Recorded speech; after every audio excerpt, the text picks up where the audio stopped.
This is a SandyBoy Productions podcast. And so what was I thinking? I was thinking, I am channeling my inner Kira D'Amato, and I was like, hands up, and like, I am milking this moment for all it's worth because it's probably never going to happen again. Welcome to Finish Lines and Milestones, a podcast for everyday runners. I'm your host, Allie Bretnacher, and if you run, you're a runner, and every runner has a story. Join me each week as I share these stories and we celebrate finish lines and milestones together. This week's episode is brought to you by Kila and Huug. More on them in a moment, but first I want to introduce this week's guest, who also has a running podcast and also in the SandyBoy Productions podcast network. That's how we met. Carolyn Coffin hosts the Inspired Souls podcast. She is Canadian. She currently lives in Winnipeg, Canada, and she just celebrated 300 episodes. So if you like my podcast, you'll love Carolyn's podcast too. Same idea, wants to tell stories of runners and inspire you. She also has on pro runners, and I think you're going to love her. She has been chasing a sub 321 marathon for over a decade, and her persistence is so inspiring.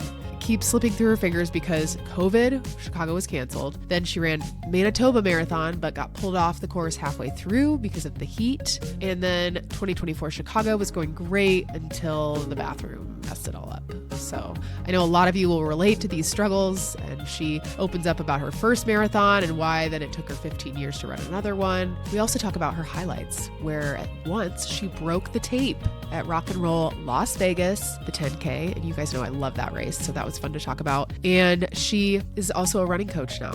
So I know you're going to really enjoy meeting Carolyn Coffin. Oh, and if you're new here, I don't always sound like this. I'm struggling currently. So, all right, enjoy this conversation. Hooray, welcome Carolyn. I'm so happy you're here. Yes, thank you so much for having me. It's so nice to see you and connect. Yeah, and congratulations on 300 podcast episodes.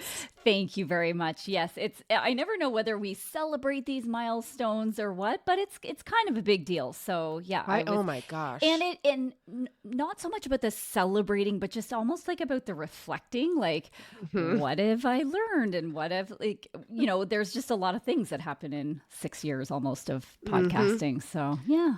Yeah. So you kind of feel like you know what you're doing now? Never feel like you know I what don't. you're doing. No. How many are you at right now? I am going to be at 170 this week. So yeah. I'm inching up on 200, which is, like the reflecting thing. I'm like, don't go back and listen to episode 1. Yes, definitely don't. The do audio that. is really bad. So yeah. Yeah, it's we've learned crazy. one or two things, that's for sure. Oh, perfect. Well, I'm so excited for people to meet you today. We're both in the same podcast network. Yes. Thanks, Lindsay. Shout out to SandyBoy Productions Network. Yeah. So one of my first questions for you was, are you going to come to Monumental in November? I know. This is a bit... Okay, am I invited? That's my question back can to I you. peer pressure you? Like, please come. Yeah, I really, really wanted to come last year. I saw that you and Lindsay did the... you guys had a live show, didn't you? Yeah, or with Emily a party? Enfeld. It was yeah. amazing. I was like having major FOMO. And then it's really funny because Indy, if I'm going to do another marathon, that is the marathon. Like for so many reasons, that's the marathon for me. And this year, unfortunately, maybe we'll get into this in the talk, but I am not feeling a marathon this fall. It's not happening. So then I'm like, well, would I go if I wasn't running a marathon? And then I'm like, ooh, they have a half. Like maybe I can be up for a half, but then I'm like, is it sold out? So many questions. But I honestly think even if it was sold out and I couldn't run, I think I would still be willing if there was a spot for me on the SandyBoy team at Indy this year. I'd be so down for that. It is reserved for you. So Whitney Hines is coming too. She's running the marathon, and she, funny enough, I don't know if you saw, was struggling to find the motivation to keep up on her training for the marathon. I feel that. So I feel what you're saying, like not really feeling a marathon. Deeply. Yeah. And I'm pushing it off. It's funny. This fall I'll turn 49. And crazy. I'm not feeling it. And I know exactly why. I think like I'm a one marathon a year kind of girly. And I did a late, and I prefer to do it in the fall. So I did very late fall last year, like almost Christmas time for the marathon project. And that was going to be like the one I go for. And then we had Boston lined up, which I don't normally do a spring marathon because we live in a really cold place and the winter training is not my favorite. Yeah. But I was going to crush it at Marathon Project, and then I was going to jog Boston as like a fun thing.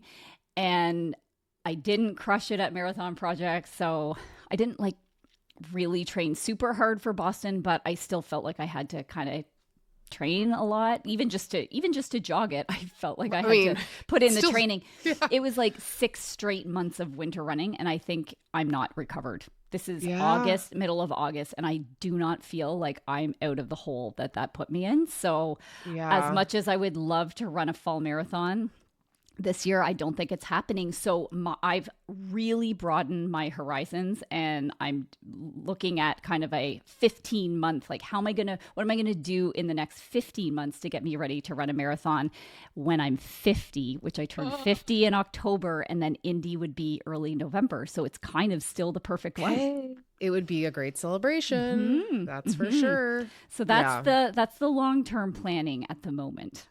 Don't you feel like now you have to long-term plan because races are all even monumental now, like selling out earlier than ever? It drives me nuts because I'm not as good of a planner. I hear you on that one. And it's such a good point. I never really thought about that, but I'm like, why are we planning so far in advance? But you almost do have to with the races selling out. That was never so much of a thing before. But like I've been in running, and you have too for a long, long time. So we've seen some of these changes. And the explosion in running since I would say the pandemic is still in full force. Yeah. Which is so exciting, but also frustrating a little because you're like, well, I just want to be able to like sign up for Chicago without the lottery. Like I remember those days, as I'm sure you do too. It's absolutely crazy. Even Boston, not even that long ago, it's like you could just sign up for it. It's absolutely changed wild. A lot. But as you say, it's ultimately a good thing for the running community as a whole, I think. But, long range planning is hard when you never know what's going to happen. Your life can change so much. You can get injured. Like so many things can happen if you're looking out even 6 months. But anyway, deferral policies are also coming into play. And so that's good. A lot to think about. Well, people might have noticed it in the way you say out, but you are from Canada. I don't even realize some of the things that I say, but I podcast quite a bit with Dr. Dwayne Scotty from the Healthy Runner podcast, and he is always calling me out for my Canadianisms. Well, I love Canadians, and so that's where you're from. Tell us about the area of Canada you're from in Winnipeg, which is Manitoba, correct? Correct. Good job. Yeah, I looked at a map today. Good job. Well, fun fact about Winnipeg, we are pretty much right in the center of Canada. Right mid Canada. So I've lived, funny enough, all over. I was not born in Winnipeg. I was born in Ontario, which is the next province over to the east. So I was born there, spent a lot of my life there. And then I married a military guy, and we began our life still in Ontario, but then we moved out to the West Coast, so Vancouver Island. So we lived on Vancouver Island for 2 years, right before coming back to Winnipeg in 2018. So we've been in Winnipeg since 2018. And I was mentioning, the winters are very harsh and very long, not uncommon to get snow in September. Usually doesn't last, but for sure by October and certainly November, it's here to stay. And not uncommon to get the odd snowstorm in May as well. So it's a long winter, very, very cold.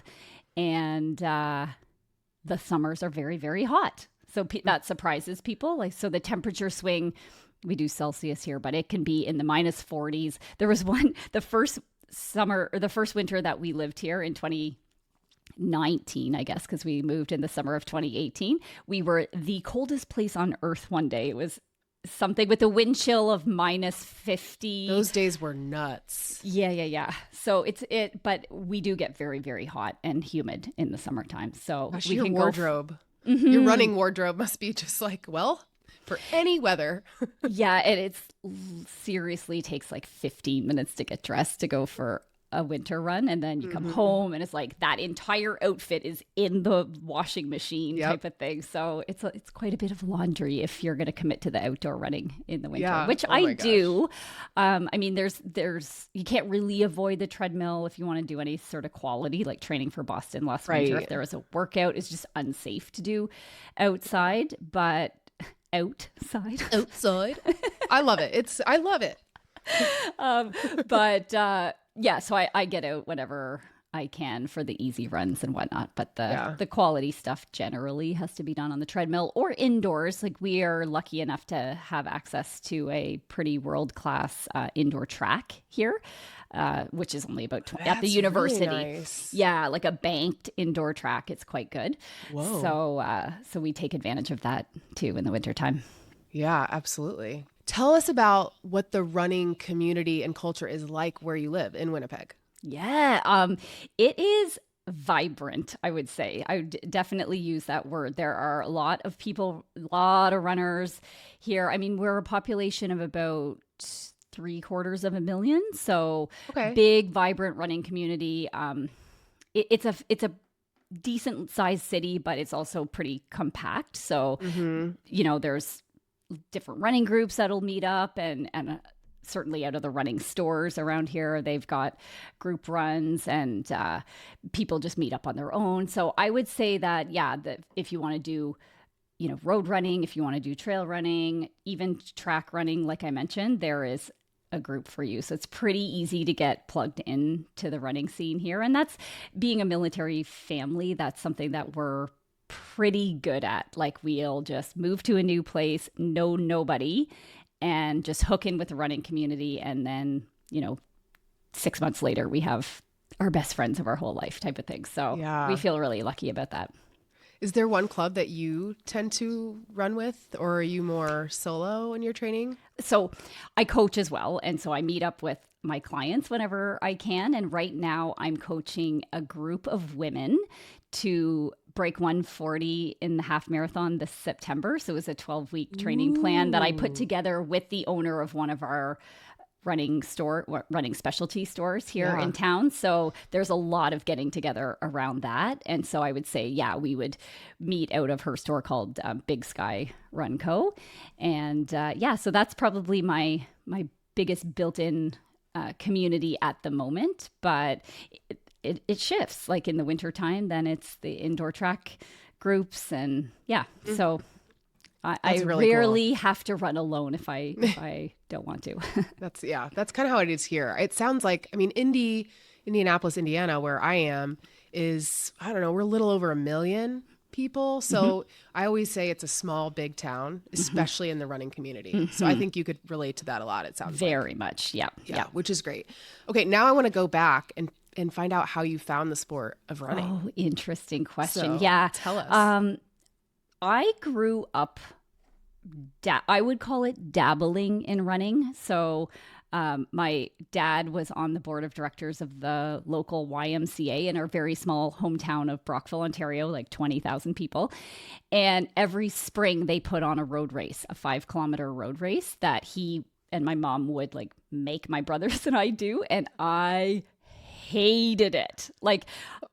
Hated it so much. Like, we didn't train for it. And a 5K is sort of like a marathon to a kid. We were maybe 7 or 8 years old at the time. And I feel like that scarred me, particularly because, so it didn't feel good. I always finished it.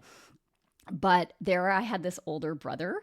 I have a twin brother and an older brother. So my older brother was a year older, and he pretty much won the thing from the beginning. So I think I formed some very unhelpful beliefs at that time that running is not for me. I'm not good at it. My brother is good at it. And so I remained active and athletic in different sports, gymnastics, volleyball, racket sports I was big into. We lived along the St. Lawrence River, so there was sailing and rowing and all. So it was very, very active, but just not so much with running. And that probably, I would continue to do the odd local road race, particularly that one. For some reason, I must be a glutton for punishment, but I was like, I'll do it again, and I'll do it again, even after my parents didn't make us do it anymore. I chose to do it. And I got a little bit better, but I never loved it. It wasn't until I was in my 30s that I actually asked this same brother, who went on to be quite a good runner, like 2:21 marathoner, like pretty good. Right. And I said to him, this is after I had kids and everything. And I was kind of always around like the 22-minute 5K, like 48-minute 10K, kind of just off of my general fitness. And I said, would you ever think I could break 45 minutes in the 10K? I said to my brother. And he was like, yeah. Because I really wasn't training. So he probably with his background is like, you could do this and just make these small little changes. So I got him to coach me. And it was so fun when he started to coach me, because I was a blank slate. I was very coachable, but I knew nothing about running. I was like, oh, he would get me to do easy runs. I'm like, oh, I don't have to go out and hammer every run. Like, I know. It was That's so wild when you learn that. Yeah. Such a light bulb moment for me. I was never doing long runs. He was like, okay, yeah, this long run. And he's like, okay, we're going to do some workouts. I'm like, oh, so I'm going to the gym. He's like, no, like, yes, but also workouts. Like, I'm like, what's a workout? Like it was appalling how little I knew about running. And so this was around maybe 2011, 2012. Okay. And it just became so fun after that, because of course you put a little structure and get a little bit of good guidance, and my times just kept coming down and down and down. And so broke 45 minutes in that first race that I had asked him to do, but then broke 44 and 43 and eventually broke 40 in the 10K and expanded out to the 5K and the half marathon and everything too. Yeah. So yeah. Oh my gosh. So your older brother is only 1 year older than you guys. So you're like triplets basically. Basically. Yeah. So a funny story about that is that my mom didn't know that she was pregnant with twins at all. Oh. Yeah. So we lived in a small town. They would have had to send her out of town for an ultrasound, and they would only do that with people if they were having complications with their pregnancy, which she wasn't. So her only complaint was that her pants wouldn't stay up when she was like 4. We were overdue too, my brother and I. Wow, you don't hear that very much with twins. Either of those things. So she was over 40 weeks. She goes into the doctor. She's like, my pants will not stay up. I'm fine. So the doctor sends her for an X-ray. Because that's all Not supposed to get those while you're pregnant, people. Just so you know, the radiation. Yeah. And so in this X-ray, there's just limbs everywhere in the X-ray. And they're like, oh, you're actually pregnant with twins. So then she was worried that something was going to be wrong with one of us, because she'd had no prenatal care as a twin mom. So she's very, very worried. And then we were born, I think, a day or two later. And we were both fully, like I was 7, 8, and my brother was 8, 6 or something, like 2 full-sized babies. Holy cow, your mom. Yeah, no and wonder then her she pants had 3 kids under 20 months. I guess my brother's just a little over, almost a year and a half or so older. Yeah. So that is busy wild. Times. Yeah. Yeah. Is your mom still living? Yeah. Oh my gosh. I would just love to hear her talked tell to her that this story. morning. Man. Yeah, I should have her on the podcast to talk about it. That's a fun fact about me that not a lot of people know. I mention it occasionally, but that's twin brother. Nuts. I pictured her like literally having you and then being like, okay, now for the next one. And her being like, yeah. It was pretty much almost that. But I mean, it really was, because days. it was only a couple days before. Yeah. And then you're like, you have to buy all the, like, okay, now I need more stuff. And I know. What? I know. Yeah. Wow. And your dad, I'm assuming your dad was working. And I mean, that's got to be. Yeah. Wow. Yeah. That's crazy. That's a fun fact. She loves telling the story. So I bet. I should have her on someday. You should. It'd be so fun. A little Mother's Day special. We're going to interrupt our regularly scheduled programming to talk about interview my cheerleader. In my birth. So does your twin brother, does he run? Not really, which is he does and he can, but he's more of a outdoorsy guy. Like he'd be the type to go on really long walks or hikes or outdoor camping, or he's extremely active, but not so much a runner. The frustrating thing is that occasionally he will jump in the odd race. I can remember even back in 2017 when we were living on the West Coast, my older brother came out to visit, and my younger brother and I both lived there at the time. And so we all went in this 10K road race. And I think he ran like 44 minutes. Like he wasn't even Right. that You're like, far behind me. And I'm like, so annoyed. that's so annoying. You don't even train and you can just, so I think there's probably some family genetics involved in our, in the family gives us a propensity for long distance or endurance events. Yeah, I think it's so interesting that you found running again later in life after becoming a mom. What was it like prioritizing yourself and getting training done, especially when your kids were young? Yeah, it's funny. In some ways, it's hard, as you might imagine, and then in other ways, it was actually so easy back then because my older brother became the coach of our little club back in Belleville, Ontario, and we would train at the track a lot of the time, and so we would just bring the kids.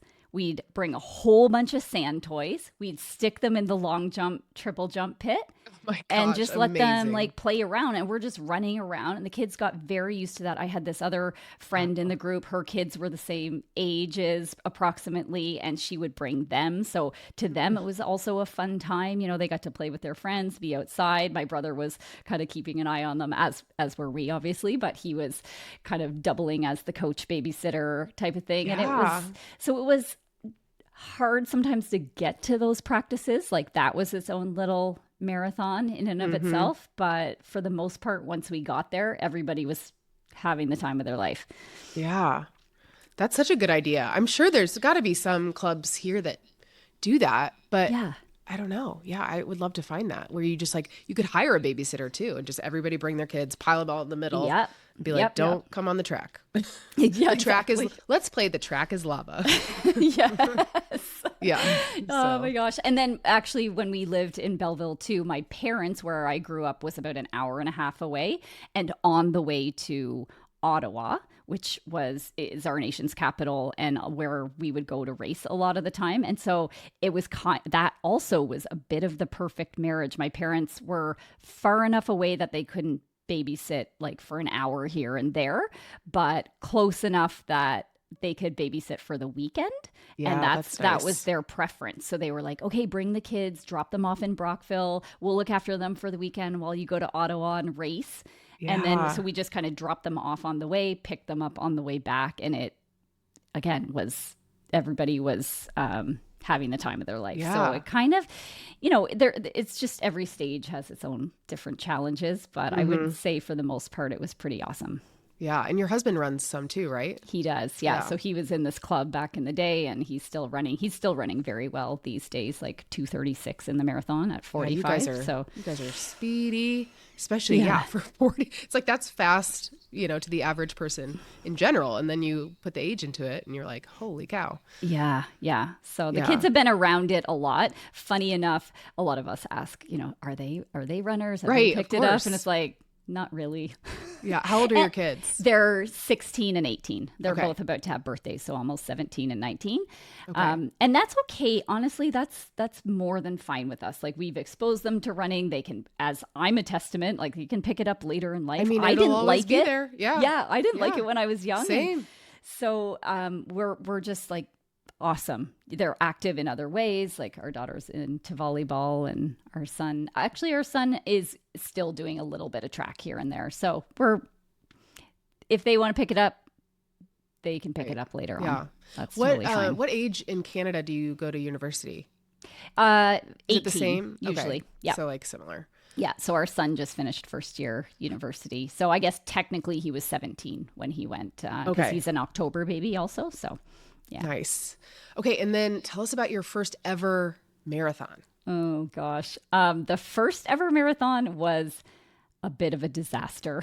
As they are sometimes. As they sometimes are. Yeah. This was back in university. Again, I was still in my dabbling with running phase. So I could bang out a 5K and a 10K, with not too much trouble. But this is when my brother was doing his like 221s. Like he was kind of the runner of the family. And I don't know what I must have followed some runner's world plan, and it was a disaster. And I would decide to skip like the long runs a lot of the time. So I think I did maybe one 16-mile run before the race. Ignorance is bliss sometimes, but man, boy. that had to be painful. It was the Marine Corps Marathon. That's in right. The year 2000. I did see that was your first one. Amazing. Yeah. And again, just no idea what I was doing. No respect for the distance. I think I went through halfway in under 2 hours, which felt fine. Yeah, great. And then finished in 4:17, which is a pretty large, sizable, positive split that did not feel good. I was humbled to my very core. Mm-hmm.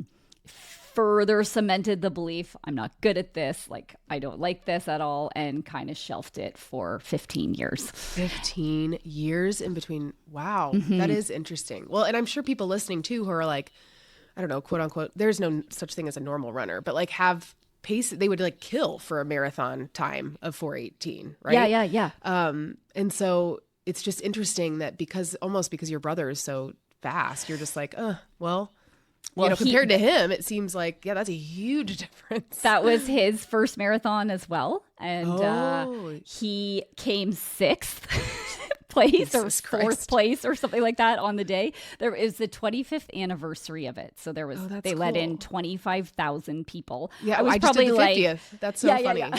I probably was like back of the pack for sure, or middle pack. And my brother comes 6th and runs a 2:30 in his debut. So again, compared to that, you're like, oh gosh, I really suck. I mean, for me, my first marathon was almost 5 hours, just shy of 5. So I think that's, but it is all relative. And so when you're comparing yourself or you're in that scenario, you're like, can't even get close to what he's doing. It's not even so much the time, is just when you execute like that, where you kind of go out too fast and then you die. It's just such a sufferfest.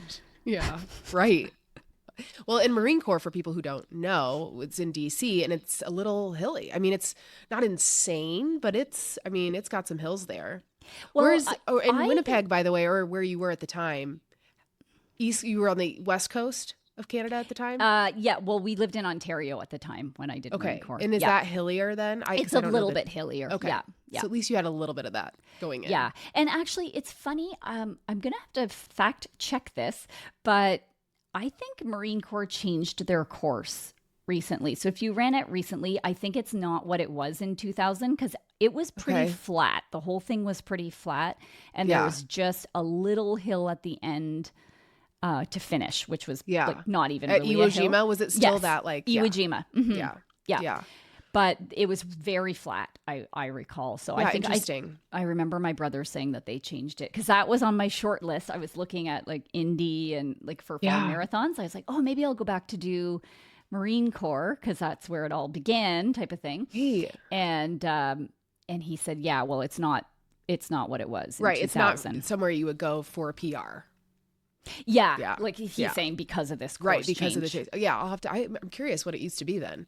Yeah, but that's crazy then. And then you're like 15 years. Yeah, you're 15 like, no years. thanks. But it was in that time, because 2000 was the first marathon. 2015 was my second one, and like I said, it was around 2011, 2012 that I'd started to get some guidance from my brother. So I felt like by 2015. I kind of found my way a little bit around training, and then the 5K and the 10K and the half marathon were all improving. So I felt ready to tackle it again. Yeah. And actually thought like I could probably run an hour faster, like because of the training type of thing. And it was close. It was like 3:21. So from a 4:17 to a 3:20. So it was very close, but not quite. Yeah. Yeah. You've got to make those, you see those posts where people are like, look, my first marathon was this, and then it was this, and you just pretend like, and it was so easy. And it's like, no, it was over a decade of learning how to train. Exactly. And that's like those posts sometimes they just crack me up, because I could technically almost make that post as like, just do what I do, hire me, I'll get you an hour fast. It's like, come on, there's so much nuance and there's so much context that needs to be understood about how somebody could take an hour off their time. Right. I mean, in today's world, it just feels like everybody wants results so quickly, and it's like, that's just not how it not works. How it is at all, sadly. But so at the time in like 2011, 2012, when your brother was coaching you, was he coaching like other athletes, like as a run coach? Because I feel like I didn't even know run coaching was a thing until like around COVID. I know, hardly at all, right?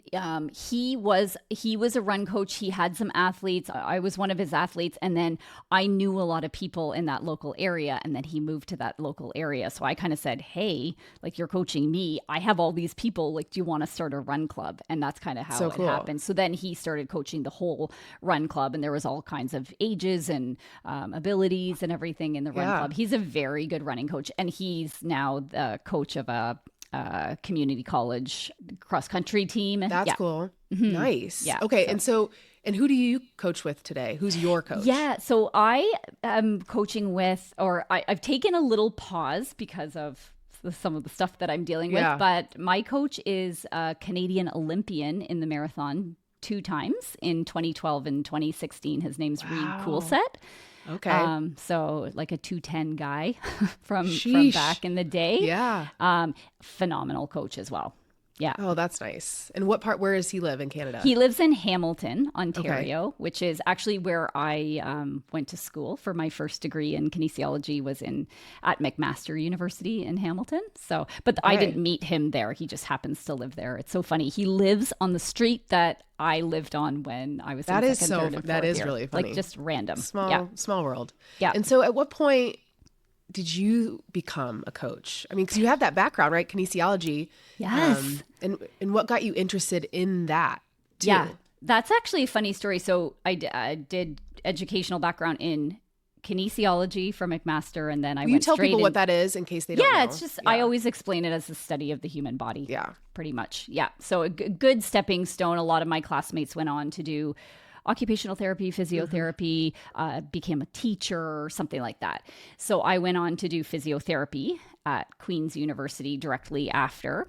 So 2000 to 2003. What's the difference between physio and physical?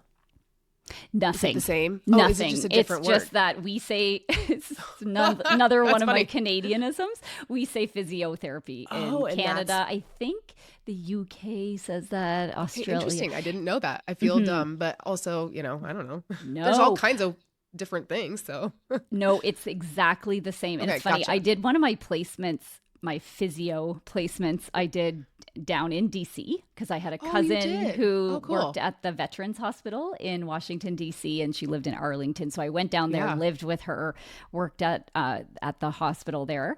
And everybody used to make fun of me. They're like, physio. They're like, it's PT.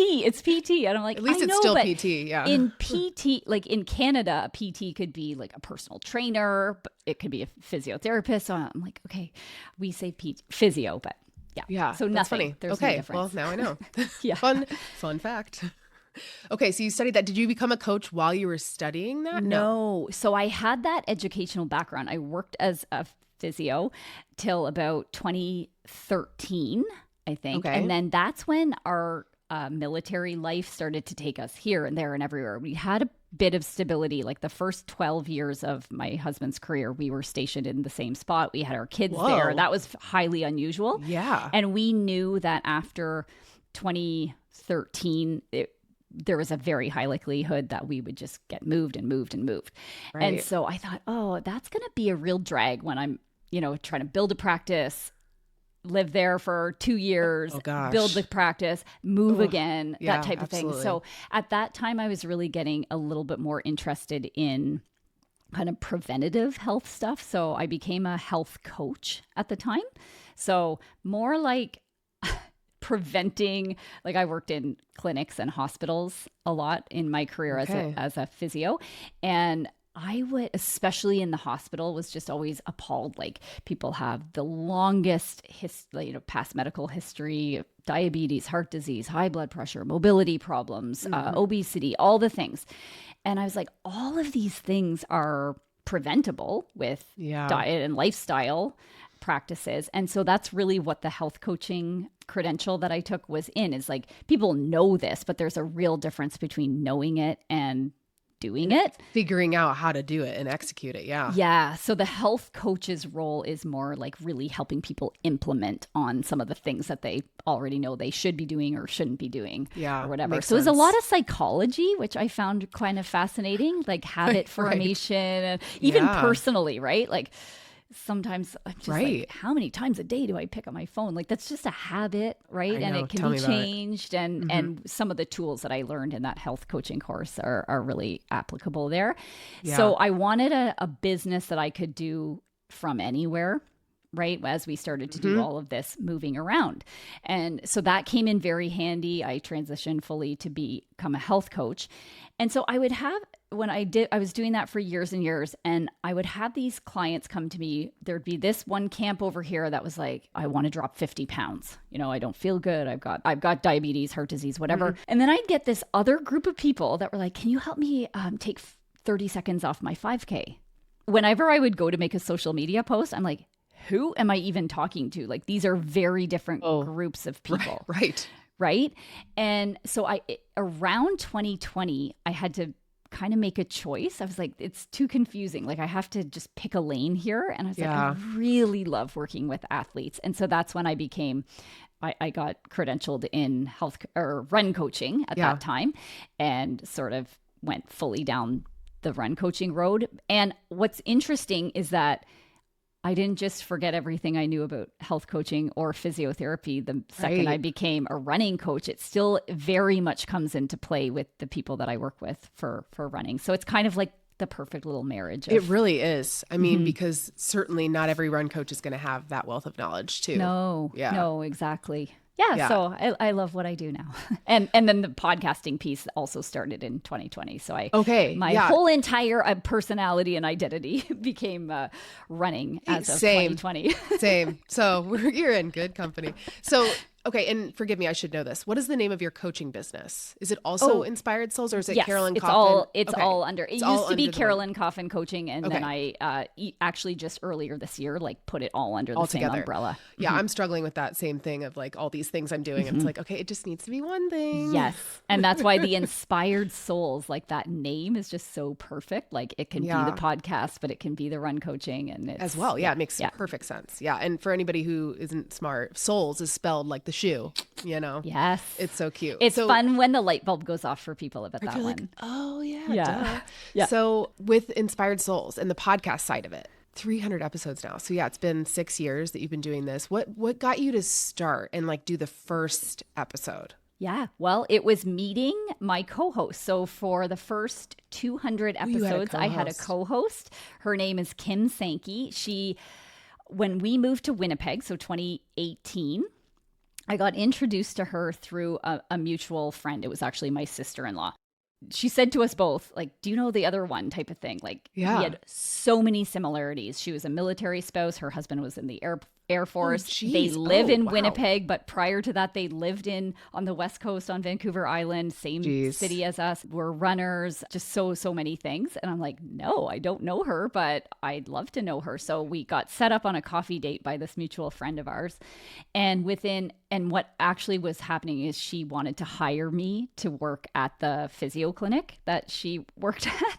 That's funny. But I had, at that point, had like sort of, I'm slowly transitioning out of physio. I'm like, no, I don't want to do that. I want to do more running stuff. And I was like, I kind of want to start a running podcast. And she's like, oh my God, I want to start a running podcast. So that's awesome. We left that meeting being like, all right, we're meeting regularly. So we'd have these little, every 2 weeks we'd meet, and we worked our way through this podcast called How to Start a Podcast. It was just like a eight episode series. I probably should have listened to that. It was so helpful. As somebody who's like coachable, likes to follow a recipe and a plan, I was like, check. Here's the microphone I'm supposed to get. Here's what I'm supposed to do. It was so good. And so we started, and we thought, okay, she's a trail runner. I'm a road runner and somewhat a track runner. We could have like endless amounts of guests. And it truly, there was just, we started with like maybe a list of 50 people, like, oh, maybe we'll reach out to these people or whatever. But between her and I, we knew a lot of people. Yeah. And so we started it, and just people's stories I find are just incredibly fascinating, very much like your show. Like I just cannot get enough of hearing about how people get introduced to running. Because there's like the one narrative, like my brother from a young age, track clubs, do it at university, boom.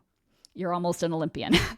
And then there's like 1,000 other ways that people find running that are just as, if not even more interesting, I think. Yeah, agreed. Absolutely. Agree. I know you just see people running down the street. I'm like, I wonder what their story is. Like, why are they running today? Do they do races? Like, because not everybody who runs like does races, which is mind blowing for me because obviously like the world I'm in and you're in. But yeah, it is really interesting. And that's something that I am reminded of as a coach. I think even more so is that I'm very careful not to project like what I get out of running or like about running onto the person that comes to see me. I'm like, it's more... It's like I'm doing a podcast with every person that comes to me. I'm like, tell me, like, I just want to know what lights you up. I just want to know what you get out of it so that we can make sure we're staying true to that. And we're not trying to turn everybody into a cookie cutter version of. Right. Yeah, absolutely. Yeah. That's really important. So what does your roster typically look like? Is there a certain number of people you like to have at any given time? Does it fluctuate? I really like, so the thing I like the most about coaching is the relationship part of it. It's like, I want to, like, I am on your team. Like I am invested. And again, when you tell me what it is that you want and why you want it and everything seems in alignment there, I'm like, awesome. Like, let's go on a ride. And I'm like riding shotgun with you type of thing. And so as you can imagine, that kind of approach, like I can't have 50 people. Like, and I hear about coaches that have that many people, and I'm like, how? Like, I'm in communication with my people quite a bit, you know, and as you can imagine too, like life changes and it's the summer right now and busy and people are, you know, getting sick or they're on vacation or there's quite a bit of communication that needs to happen to make sure that the program is working for that person. So I'm typically around like 25 people. I feel like if I get much higher than that, I feel quite overwhelmed. Right. Well, I think no offense to coaches that take on a larger roster, but it's just different. You can only provide a certain quality and level of support. Yeah. And then because you're literally like spreading yourself across those athletes. Yeah. And the other thing is that like most of those messages don't come in like Monday to Friday during business hours, right? It's like evenings and weekends. And like, that's when SHIT is hitting the fan, right? So it's you feel a little bit like you're always on, especially if the roster gets a little bit too big. That's just how I've experienced it, and it's not that run coaching is the only thing I do. Obviously, the podcast takes up a lot of time, which is also a ton of work. So, what happened at 200 episodes?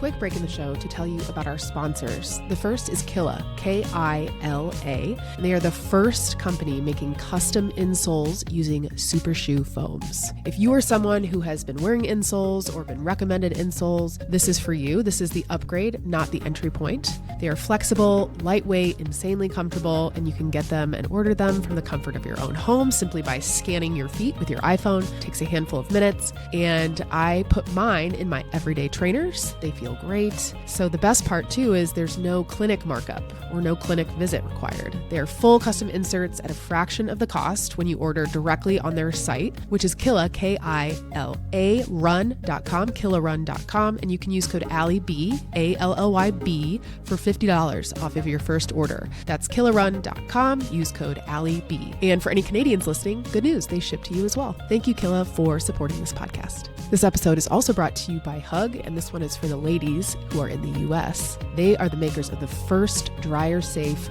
bra. Let me tell you, if I am not wearing a sports bra, I am wearing a Huug bra. They also have underwear, tank tops, and this new bike short. They're a 4-inch inseam, buttery soft fabric. Again, made to go in the dryer. And for the bras, they are made with Enmesh technology, which is a patent-pending mesh liner that replaces those awful foam pads that we all hate.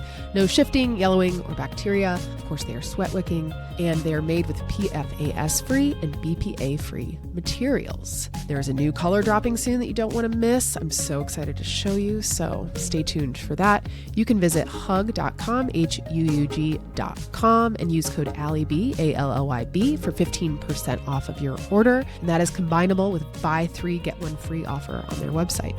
Again, that's Huug.com. Use code ALLYB. Thanks so much, Huug, for supporting this podcast. So what happened at 200 episodes? Oh, yeah.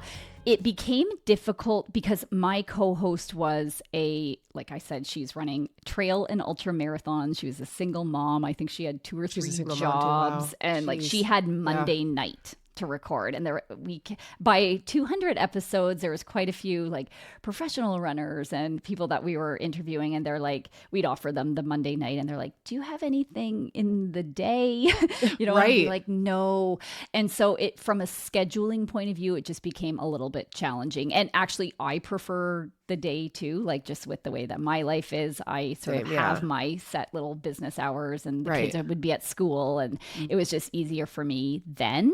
And so we just sort of decided to part ways there. So I kind of took it over. But like I'm still in touch with her. She's an amazing person. I couldn't have gotten to where I don't think I ever would have had the guts to start it on my own. So I'm forever kind of indebted to her for, you know, those meetings way back in 2019. And yeah. And then how did you find SandyBoy? Yeah. Like, how did you end up in the network? I'm a huge fan. Like I bet I probably listened to like everybody. And actually over the years, so I remember specifically when my run coaching business was growing, for the first few years, I was doing it on a Google spreadsheet. Like that's how I would deliver the training plans to people. It worked fine actually. And people would just write in their comments and everything. It kind of, it was almost like this little living document, and people would have to, I didn't have access to their data, right? They would almost have to like input it, which in a way, as inconvenient as it was for them, they probably were a little more in touch with everything rather than it being automatically uploaded to wherever. But anyway, there became a point where I'm like, I need a platform to deliver these training plans. And so I was looking into Final Surge and Training Peaks and VDOT. And I remember that Lindsay had done a series with, and the sponsor was VDOT. And I was like, I always use VDOT to help find out people's training paces and things anyway. So I'm like, I'm already using that one. So it's really speaking to me. So I reached out to her and I said, like, what do you think of VDOT? And she answered me. And I was like, what? Like, that's so cool. And so I did end up going with VDOT and using her discount code and that kind of thing. And so then when I heard, maybe a year or so after that, and I heard she was, you know, growing her network, or that she even had a network, I was like, like my show has a very loyal following, I think. But I'm like, if I wanted to take it to the next level and be exposed to a different audience and everything, I think that's probably the next step, is joining a network. So I reached out to her, and again, she replied right away. I just couldn't believe the responsiveness. And she and Emma got on the phone with me like right away, and I was like, wow, this is awesome. I love being part of the network. Everybody brings something different to the network. That's what's so fun about it too. It's like so many different people. Well, and Rory Linkletter's in our network now, and I'm just like, shocked. I'm like, just like, I was just on a business meeting with Rory Linkletter. I didn't even know how to function like a human being. So it's really fun to have a community of people who, you know, can help and who care, and you know, it's so much fun. So you definitely have to come to Monumental no matter what. You just have to. I'm so there if I'm invited. Please. It would be so fun because with Whitney, it'd be all of us. I know. It'd be really cool. We could do some really fun stuff. But anyway, so I want to talk a little bit more about your chasing. I don't know, or are you still chasing the, what is it? Sub 321 is your goal? 321. So again, I'm fascinated with everyone else's running stories. I love hearing like how somebody got fascinated with it and then their progression. And my progression is just really funny. It's just like, I ran untrained a 4:17, hated it, took 15 years off, ran almost an hour faster, and I have not been able to get faster at the marathon since then. And again, probably part of it is I haven't put the time and the dedication into it, because I ran the 321, which got me into Boston in 2016. So I ran the 321 in 2015. Okay.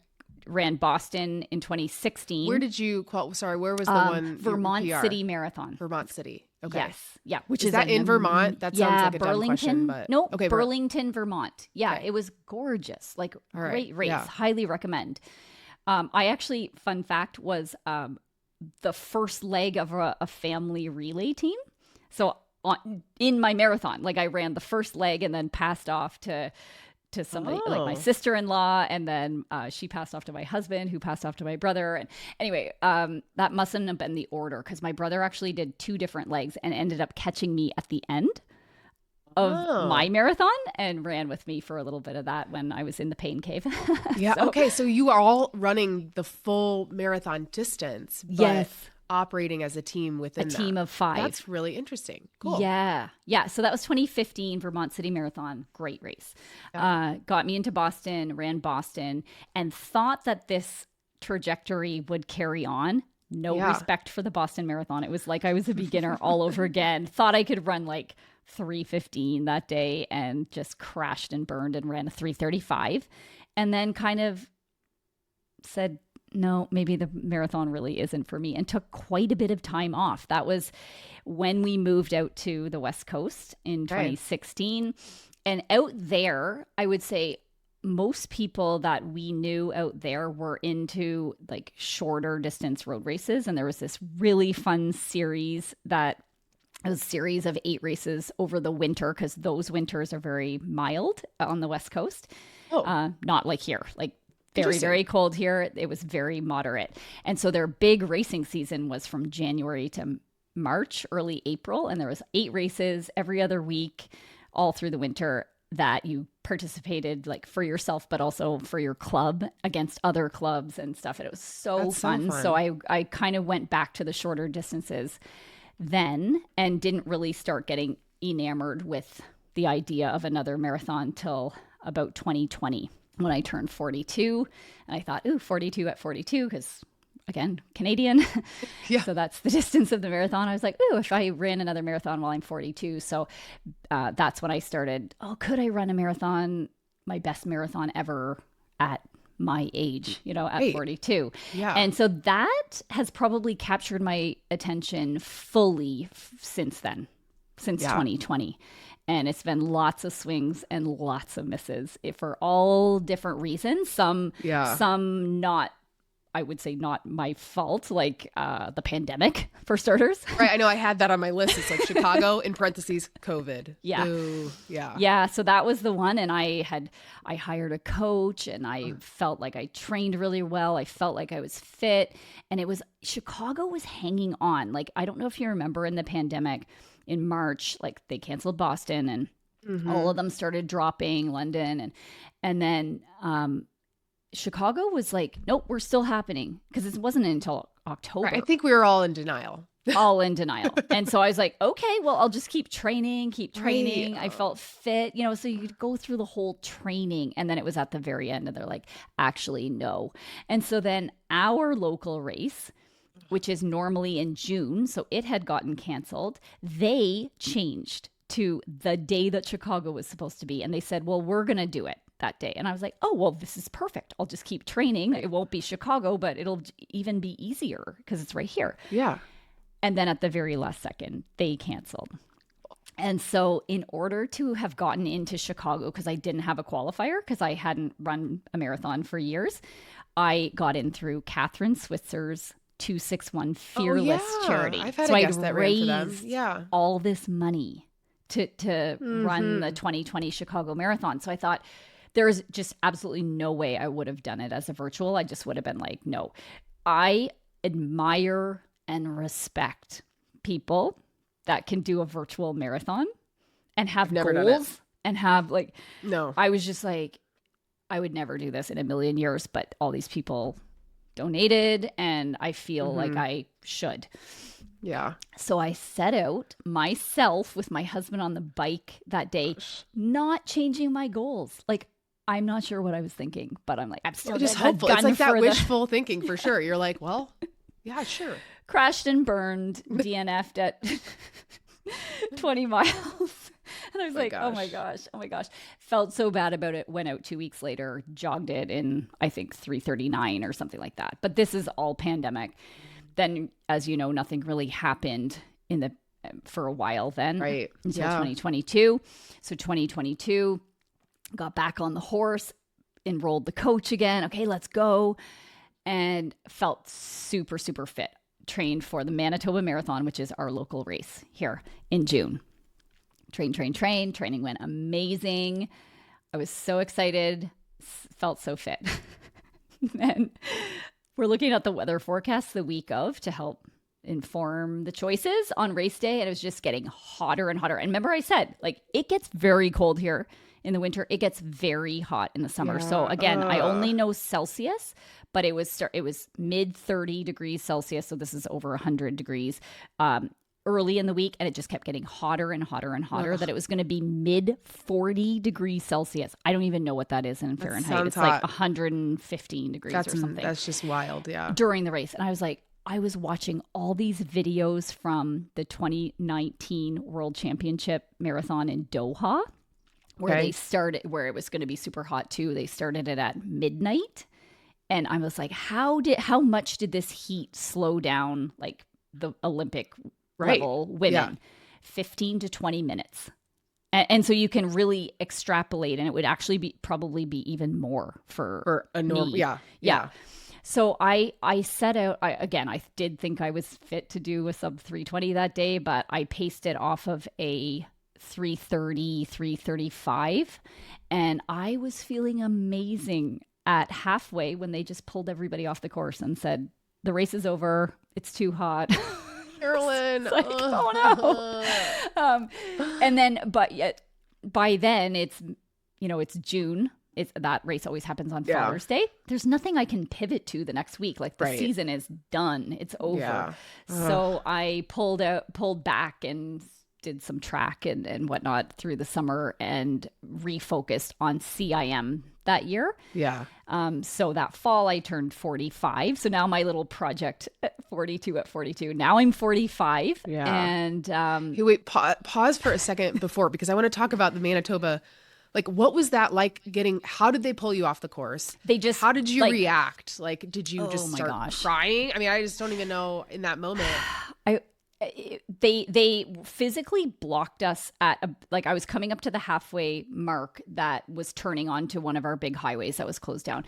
And it was just all the volunteers were kind of like standing in front of you, like, nope, the race is over. And so everyone was getting stopped there. So the people that were accumulating as we got stopped, like I knew a lot of them, and we were all like, oh my God, like, so it's just done? Like, we're just, do they put you on a bus? Like, how do you get to where you're supposed to go? I'm like, so our race also has a relay. Okay. So they're like, yeah, you have to go back to the last relay exchange zone and get the bus from there, which was actually probably a mile. Ugh. And then we just ran into somebody that we knew, and they had a car. So they said, hey, hop in with us. But we couldn't have been any further away from the finish line. It was the halfway point of the marathon. That's nuts. Yeah. So we get driven back to the start finish line, which is in our actually our CFL Winnipeg Blue Bombers. I'm not sure if you know the CFL I don't very know. much. No. Yeah, it's in their big stadium. Like, it's a very I don't even know what cool that stands finish. for. Oh, it's our football team. Oh, yeah, okay. Yeah. So the stadium is like pretty cool, and you finish by going down into the stadium, that is cool. much like at Fargo. Right, I know we need to talk about Fargo. Yeah. So I go to the finish line, and I see some people coming in, including my husband. And I'm like, wait, so we could have finished? Like, I'm so confused. It was like a gong show of a day. So yeah, I guess there were some people that just chose to keep on running, even though they were being told to come off the course. Yeah. And so not a lot of people finished, but some people did decide to finish. So there's just a lot of feelings around that day, I would say. Yeah. Like, let's not talk about it anymore. That's such a hard thing to go through. Yeah. So I'm like, okay, maybe the marathon gods are against me or something. Yeah, like, I'm like, I don't know. I've gotten myself fit like a few times now, and I'm getting older, and so frustrating. Maybe I should change the goal, but I also felt still capable. Right. So we regrouped for CIM and went to CIM that year. And I actually ran a very good for me race at CIM. One little short pee break at the bathroom stop, but like perfectly like I think my first half and second half split were 12 seconds apart. It's incredible. Like just pacing. real locked in. Yeah. But it was 3:23:12. So I was like, Okay. oh, so that reignited a belief. Like, I don't think I'm delusional. Like, I think this is still kind of possible. And then that's when I hired the Olympian. I was like, okay, 2023 is my year. So I trained with him all through 2023 and targeted the Toronto Waterfront Marathon at the end in October of 2023. And again, real fit. Training went really well. He wanted me to do a 10K a couple weeks before Toronto Waterfront. I did the 10K. It was it exceeded my expectations for fitness. I won the race. I was excited and happy. And on my cool down, I couldn't even walk. I had this hip thing that just came out of nowhere that I didn't feel in the race, but the race finished on grass.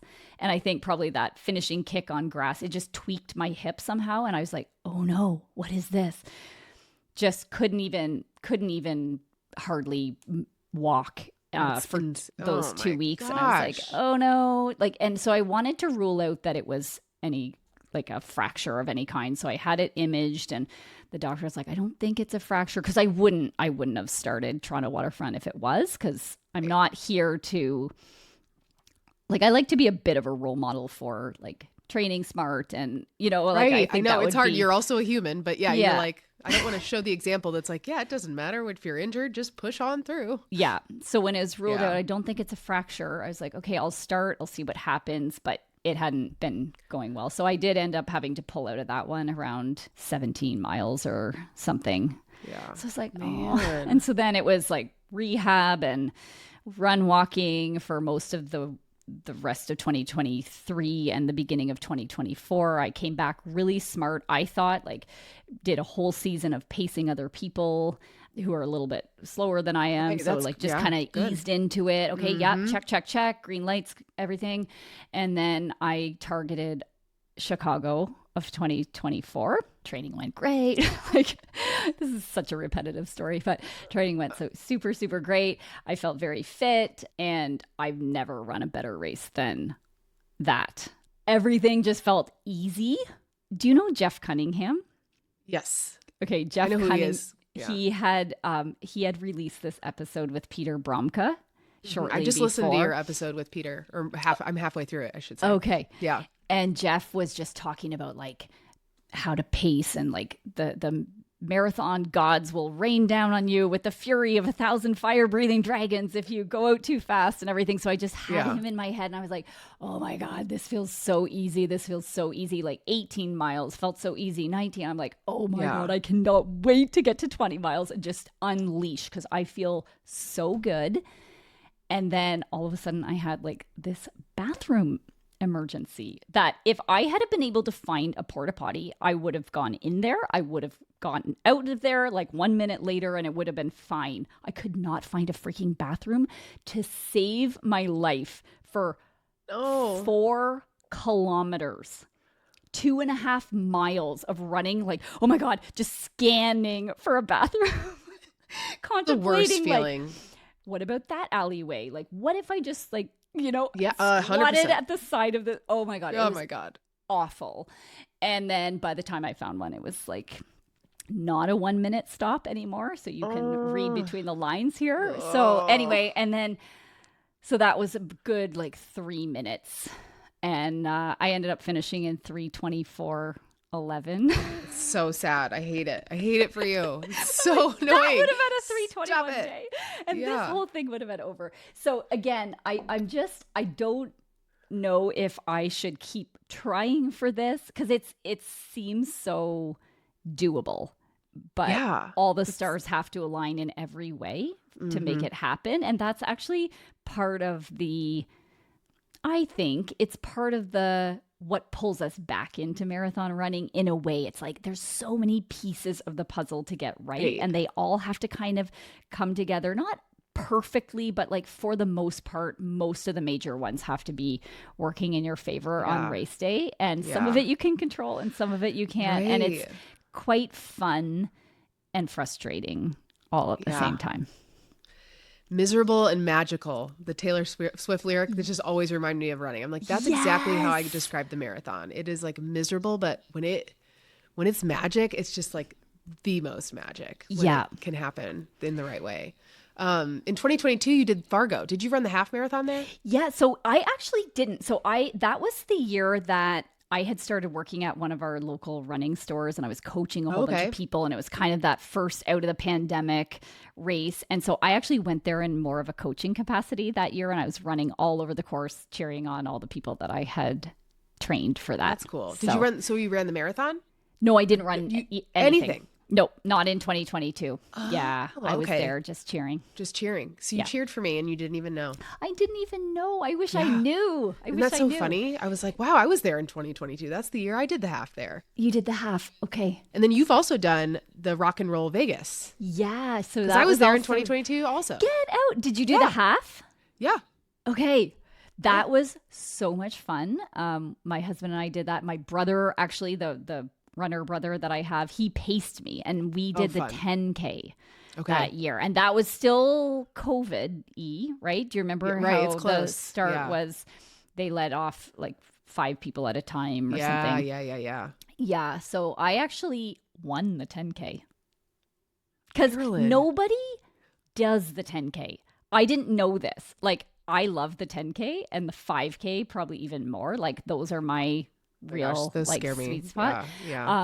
So I'm like, I want to we'll go to Vegas. My brother's partner Jen, she's not really a runner, but she's like, if I ever was going to do a race, it would be the rock and roll. It's and really cool. So she signed up for that, and then me, my husband, and my brother, who was pacing me, signed up for the 10K, and they all just start together. And then they veer off. But I didn't realize that hardly anybody does the 10K. The half is the real like main event there. And my sister-in-law had so much fun at that because it's like along the strip. And you go all the way down into Old Vegas and and then the lights, and it's just...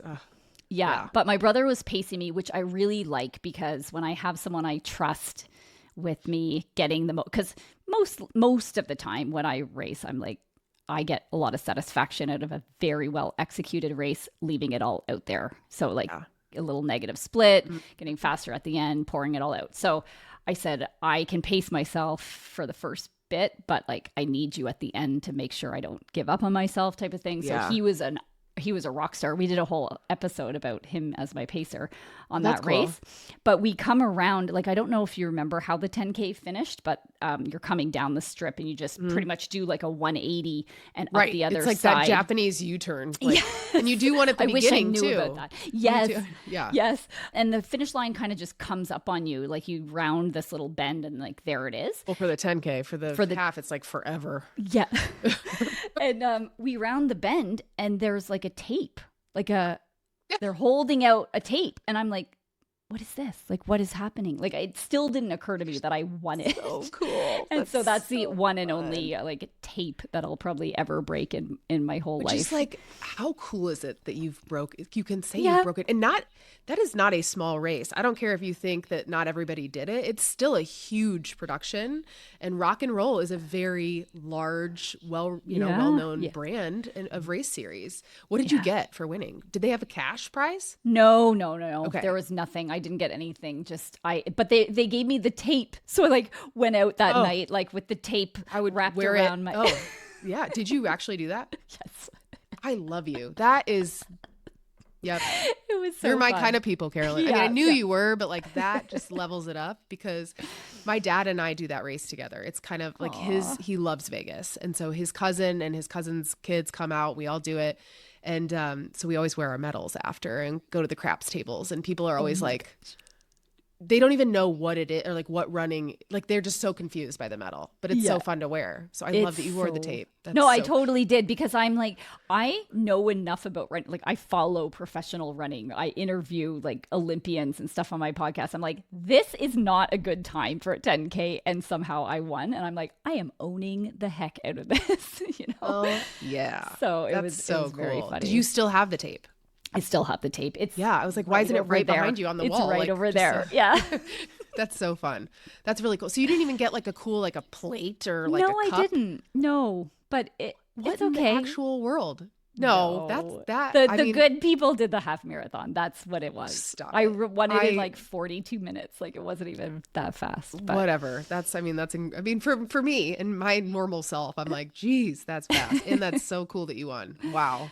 What were your thoughts? Like, obviously you're like, okay, I follow the sport. I'm going to throw my hands up in the air. I know what to do. Well, and we talked about this in the recap episode about when my brother, we interviewed him about pacing me and just the role of a pacer and stuff like that. Cool. But love it. So this was February 2022. January 2022, my brother had been at Houston the day that Kira D'Amato set the then new American record in the marathon. Exciting. And so what was I thinking? I was thinking, I am channeling my inner Kira D'Amato. And I was like, hands up. And like, I am milking this moment for all it's worth because it's probably never going to happen again. That's exactly my thoughts. As soon as I realized, I think I maybe am winning this race. Like when that finally clicked, I was like, I got to have a good photo after that. So did you get a good photo? Yes. Yeah. Good. Because sometimes, I don't know, you never know. You think you're making this you're like, I'm so strong. And yeah. You just look like I'm like, I have 8,000 chins and like, what am I doing with my arm? No, I got a good photo. I think it's in one of the ones that I sent you. So maybe you can use it. Oh, I haven't looked at those yet. So I will. I'm like, look at this, the everyday runner who won a race, I've interviewed a few people who have, and I've done some age group stuff, which is, but outright winning at over 40. Yes. Like, yes. That's so badass. That's so cool. Oh my gosh. We could talk forever and ever. I also want to hear more about, we didn't really talk much about the Marathon Project. You mentioned it earlier, but we didn't really talk about what that is or what that experience was like. Yeah. So I want to make sure that we talk about that. For sure. Yeah. The Marathon Project is this kind of a new, not new. So Ben Rosario started the Marathon Project as an opportunity in the pandemic. It was him and Josh Cox because nobody had like elite level people were not getting any opportunities to qualify for the Olympics in the pandemic. So they put on this really pandemic safe race and people from Mexico and Canada and the US and elsewhere came for it. And it was in Arizona, a pancake flat course, like a loop. Like it was just kind of like not a exciting course, but a flat and potentially fast course. Sarah Hall, I think, ran 2:20 on the course. We had one of our Olympians, Natasha Wodak, go and do it, and she ran, I think, 2:26, qualified for the Olympics that day. So there was a proof of concept, but it was only ever meant to just be that one day in the pandemic. Right. I think October, December or something of 2020. And then when he finished, he used to be the coach of Northern Arizona Elite. And when he stepped back from that, he's like, I need another thing. So he wanted to bring this race back, yes, for the elites again, but also for kind of competitive amateur people. Right. Your everyday runners chasing OTQs in particular, like the Olympic chasing qualifying time. OTQs, but even like BQs, like he just put some qualifying times. Like I think for women, it was if you'd run 3:30 or faster, you could be part of the race. So wow, so that's cool. So my husband and I looked at this. We're like, that would be fun. And like December, and it would still line up with training here. Like it is hard here to do, say, a September or October, because then you're doing most of your training over the summer and it is very hot. Yeah. But that's why I like the November, because then a lot of your training happens in September, October when it breaks. I've only done fall stuff for that reason. Yeah. So we thought, okay, December. So a lot of it, like there might be some snow by late November, but for the most part, training would be great. Let's do it. Like let's try to really run our fastest times, because we're both still trying for that. And so we signed up for that and actually went down to, it was in Chandler, Arizona at this resort. It's called the Wild Horse Pass. And there's just a beautiful resort, hotel, pool, all of Amazing. it. We brought the kids down. We did a whole training camp. Like we went all in on this project. Again, training went super great. But the race day for me was not good. Like I have never experienced a race where I just felt like absolute hot garbage from step number 1 of the race. I just was like, what is this? Like, maybe I should. And Sucks. they had pacers. That was another unique thing about this race. Not that pacers are unique per se, like we're used to pacers in a race, but like my husband at a 240 to 235, like they had pacers for those. Like he had a pacer for 240. What's typically, I should know this, the fastest pacer in like a I think normal 3 race? hours. Okay, Like, I and don't like think anything you under that. typically see pacers faster than 3 hours remember in what just we do like for your big Monumental. city marathon. Yeah. Because it's hard to find somebody, probably. Sure. Yeah. That's probably true. But 320 for sure. I'm used to having a pacer, but they had them for every 5-minute increment from like wow 220 to 330. Wow. Which was super Nice. cool. Yeah. And so my coach had said to me, like, I thought that I for sure, like my main goal was, again, to personal best, which is 321 high. And I thought the best way for me to do that is to start kind of there, like right at that 321 to 322 and just hang there. And then maybe if I feel good at the end, pick it up.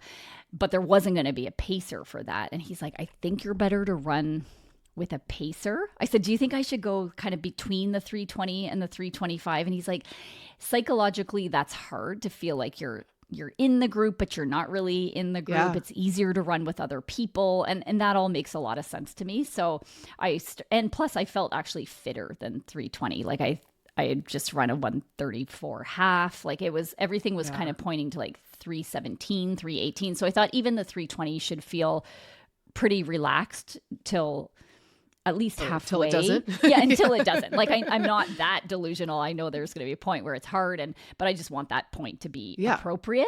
Right.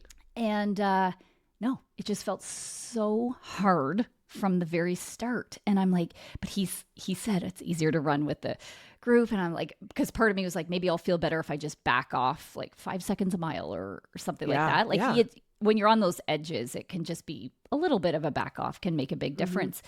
But I didn't really want to do that. So no, maybe it'll get better. Maybe this is just a rough patch. And I just hung in there and it just never got better. And I crossed through halfway around like 141. Like I was even falling off by halfway. And I'm like, there is not a single chance I could do this again. And it just kept getting worse and worse and worse. And it was like, the whole point of this project was to come here and like go for it. Yeah. Which, again, if you're clear, and this is kind of back to the coaching, like that was the point of this training block and everything. Like I wasn't there to see if I could finish a marathon. I know I can finish a marathon. So I actually chose to DNF that one when it was just really going south. And I still don't know what happened that day, honestly. It's like you feel like maybe like a couple days later you find out you had COVID or something like that, you know, like you hear about that happening. Nothing like that. Nothing like that. Well, some days it's just not your day, but that's so frustrating when you can't pinpoint it and be like, I had a sinus infection, so. Yeah, exactly. So it's been a bit of a mystery. I haven't felt good since then. I don't feel good running. I think as much as I don't want to just be like, I think it's perimenopause. I think it's perimenopause. I think everything is perimenopause. God help us all. Yeah. And the thing is, I've been running long enough that I know like how it should feel. And I've told you enough stories of days I felt super great and amazing. And like, I know what running can feel like. I'm not afraid of the hard work, but when it just feels wrong and everything is feeling wrong, easy runs are the worst right now. I feel so tired and heavy and like flat on easy runs. And it's been pretty much since then. Since December, that was last year? December 2025. Yeah. So I'd say for the past 8 months, it's... I'm sorry you've been dealing with that. It's so, I mean, it's hard when your brain wants it and mentally you're strong enough and like physically, you know you can be, and then you... Yeah. So it's under investigation. I'm like learning and studying and talking to a lot of people and trying to figure it out. I haven't given up, but sometimes running journeys are not linear. And, you know, this is still remnants of my 42 at 42. And now I'm about to turn 49. So it's like, do I just ride off into the sunset and never, like, if I die with a 321 marathon personal best versus a 320 or a 319. Like, does anything change? So there's that part, but I'm like, I want to let it go on my terms and not feel like I'm just giving up. I can appreciate that. And So, you're like, and if I do a sub 321, it better be on my headstone. exactly. Top of the headstone. Here lies so a funny. 319 marathoner. Yes. Oh my God. It's so funny. And I just have to laugh about it because it matters to me for whatever reason. And it doesn't matter to anybody else. Nobody loves me more or less if I run faster or slower. And it's not that. It's just, I think it's fun to have personal projects that light you up. And I keep asking myself, is this one still lighting me up? And I think it is. Like, it's frustrating, but I think that little dip in the story, like, you know, when you take up running, everything's just like improves and improves and it's so easy, right? Now I look back at my story, I'm like, oh yeah, those first few years, you know, it's not like I wasn't working hard, but everything was just coming so easily. So you kept thinking, oh, it's just going to continue like this. But if you've been running long enough, and I've talked to 300 and some people on the podcast, like everybody has a setback or something from time to time if they've been running long enough. And it's the people that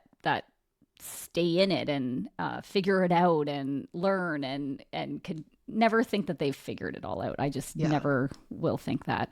Me either. I think too, again, back to, you know, the internet and what you see on the internet, there's so many new people to the sport. And so I do think that it can look like everybody's setting PRs all the time at every race. And it's like, well, you know, a lot of those people potentially are just starting. So newbie gains. You know, newbie gains are so fun. So fun. You can't compare yourself to somebody who just started their journey, or you can't compare yourself to anyone, frankly, because like you said, it's all different. No, for everybody. And you can't hardly, in my case, I don't even feel like I can compare myself to myself like 6 or 8 months ago. Because also things true. have all changed a lot then. So anyway, as long as it's still net positive fun, then I'll stick with it, and maybe I'll have a story to tell someday. Hey, and no matter what you do, right? It's like, okay, I have to ask you the end of the podcast questions now. Oh, get it. Yeah. I can't believe we've been talking this long. Time flies. So I have 2 end of the podcast questions I ask everybody. And so the first one is, what is your next finish line and or milestone? Yes, my next finish line. So I mentioned I'm doing a little bit of pacing this fall. So I've got my ladies. There's 15 of them that I'm going to be pacing to hopefully a sub 140 half marathon on September 27th. And in the lead up, one of those people is my personal client that I am. She wants to go 44 something in the 10K on September 13th. So I've got 2 September races coming up that I have a little bit of a pacing job, which is my favorite. Like I love helping people have their days. Well, what are both of those races? Yeah, they're both local to Winnipeg. Okay. So the first one, the 10K, is called the Winnipeg 10 and 10, because they have a 10 mile and a 10K. Oh, that's cool. So that's a fun one. Long-standing event here. And then the other one's called the Fort Garry Rotary Half Marathon. Okay, nice. Well, I hope those go well for you and your athletes. That's so fun. And then next question is, what's your favorite running song and or mantra? Do you listen to music when you run? I don't. I never even have a phone when I run, if you can believe that. Yeah, when I run a race. Yeah. Okay. So when I train, I will very often be listening to podcasts. So podcast hosts through and through. I'm not listening to my own podcast, but I love to listen to other podcasts while I'm running. So that's usually it over music, if you can believe it. I can't even think of a song that I have, to be honest. Oh my gosh. Yeah. Do you have any mantras, like, or, you know, phrases you tell yourself when it gets really hard? I do. So I break them in. I got this from Chris McClung, who's the host of the Running Rogue podcast. And he talks about rhythm mantras and fight mantras. So you want to have different mantras for the beginning of your race versus the end, right? You don't want to be necessarily like all hyped up at the beginning. So rhythm mantra, he would call it. Mine is more like relax, relax, relax, relax and flow, settle in, Those are usually the 3 that I go to. I like to keep my mantras short. And then fight mantras towards the end, because again, I like to have no doubt that I've left it all out there. So the end, I usually say, it's go time. It's go time. It's go time. Yeah. It's so good. Oh, well, thank you so much for doing this, Carolyn. It was so much fun getting a chance to get to know you better. And I hope we get to meet in person, if not this year, at some point. I'm like, Lindsay, we should have like a retreat or something, like somehow all of us get together. Yes, Wouldn't that be please, amazing? to the retreat. Yes, right? please, Or like to the some retreat. sort of get together, gathering, or, SandyBoy meetup. There's just so many good ideas. Yes, likewise. I hope to meet you sooner than later. Hopefully this year's Indy, whether I'm running or not running. I'm cheering. Can't wait to have you. So stay tuned. You're going to be on my podcast. Oh my gosh, you're so soon sweet. I was as like, you don't have to have me on. Like, No, the I can't caliber wait. of people you've had on is No. I cannot wait to get to know you better. Thank you so much for this opportunity. It was great to get to connect. You too. All right. Well, thanks for everybody who listened, and happy running. Hey, thanks for listening. If you enjoyed this episode of Finish Lines and Milestones from SandyBoy Productions, you will probably also love Carolyn's podcast, Inspired Souls. She interviews pros, everyday athletes, all to inspire you on your running journey. So check her podcast out. Thank you, Kila and Huug, for supporting this episode of the podcast. Go show them some love, and I will talk to you again next Friday. Bye.